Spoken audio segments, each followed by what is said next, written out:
안녕하세요. 메리피에스마스. 만남이 즐거운 메리성형외과 옹성택 원장입니다. 2부에 걸쳐서 눈밑지방 재배치 수술에 대해서 설명을 드렸는데 많은 분들이 고민 많으실 수술이라 제가 이번에도 눈밑지방 재배치 관련 영상을 준비했습니다. 그 전에 제가 이제 영상을 보시는 분에게 질문을 하나 드리고 싶습니다. 성형외과 의사인 저는 성형을 했을까요? 안 했을까요? 영상이라서 티가 잘 안 나시나요? 저도 점점 노화가 진행되는 것도 있고 성형외과 의사로서 좀 더 말끔한 이미지를 가지고 싶어서 수술을 받았는데요. 그중 한 가지가 눈밑지방 재배치입니다. 나머지는 무엇일까요? 혹시 맞추시는 분이 있다면 무료 시술권을... 오늘은 제가 수술 받았을 때의 경험을 바탕으로 환자 입장에서 한번 설명을 드려볼까 합니다. 그럼 한번 시작해 볼까요?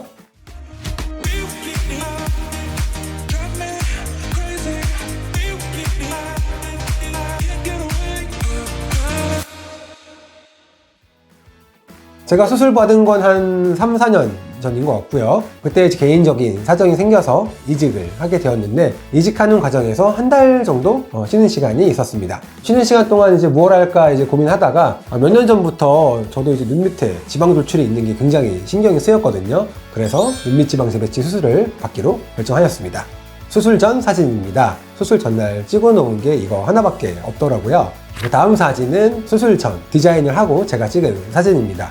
우측 눈 밑에 지방 돌출이 있으면서 눈밑고랑 꺼짐이 보이고 있었고 그 아래쪽으로 비협골 고랑이라고 하는 내조주갈 그루브가 보이고 있는 상태였습니다. 좌측 눈밑은 우측보다는 덜 심했지만 지방 돌출이 있었고 눈밑고랑 꺼짐이 있었습니다. 제가 전에 설명드린 유형으로 보면은 지방 돌출과 눈밑 꺼짐이 같이 있는 복합성 타입이 되겠네요.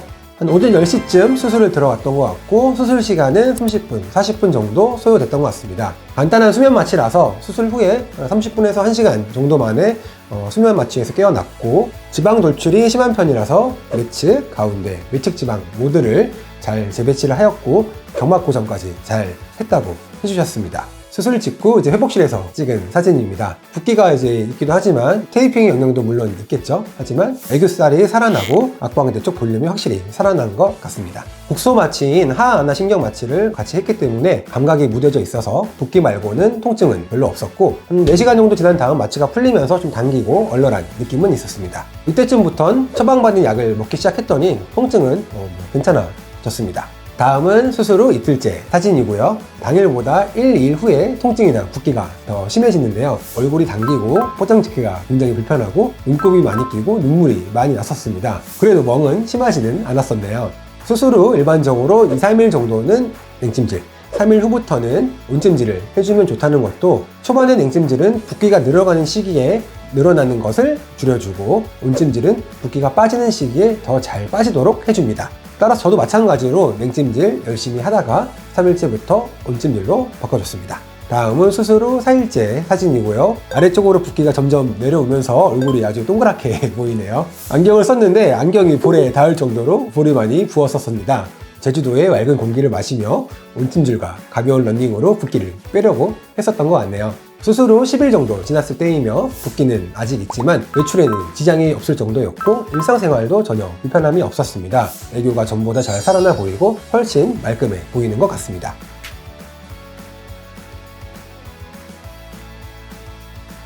이 당시에 좀 재밌는 일이 있었는데요. 와인 어드바이저 소믈리에 자격으로 한 유튜버 채널에 나가서 제가 와인을 소개하는 영상을 찍었었습니다. 붓기 있는 상태에서 유튜브를 찍었는데 정말 명장이었던 것 같습니다. 수술 상태가 영상으로 박제되어 있네요. 위에 링크 걸어드리겠습니다. 이제 2주 이상 지나면서 멍은 많이 없어졌고 붓기도 많이 빠졌습니다. 그럼에도 불구하고 눈밑이 당겨지는 느낌이 들고 눈이 뻑뻑하고 웃을 때 좀 어색한 느낌이 들었습니다. 눈밑 지방 재배치를 하면서 지방이 아래쪽으로 당겨지고 수술 과정에서 경막을 단단히 고정하면서 느껴질 수 있는 증상인데요. 이 역시 시간이 지날수록 점점 좋아졌습니다. 한 달 이상 지나면서 점점 눈밑이 자연스러워졌고요. 눈밑 아래쪽의 근육이 마음대로 안 움직이는 느낌이 계속 들어서 표정을 지을 때도 어색한 것도 있었는데 2달 정도 지나니까 좋아졌던 것 같습니다.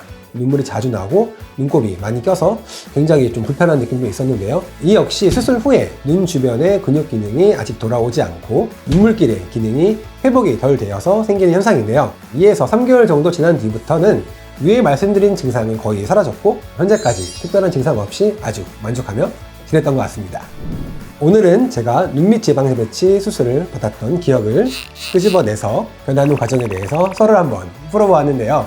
어떻게 재밌게 보셨나요? 아무래도 제가 수술하는 경우가 많겠지만 직접 수술을 받아봤을 때 느끼는 게 훨씬 더 많았던 것 같습니다. 그래서 저는 직접 수술 받았던 경험을 통해서 지금도 환자분들을 이해하고 상담하는데 정말 많은 도움이 된 것 같습니다. 그래서 그런지 환자분들의 마음을 이해하고 경과에 대해서 자세히 설명을 드리면 환자분들도 쉽게 이해하시고 저희 수술 계획에 맞춰서 잘 따라와 주시는 것 같습니다. 오늘 영상은 여기까지고요.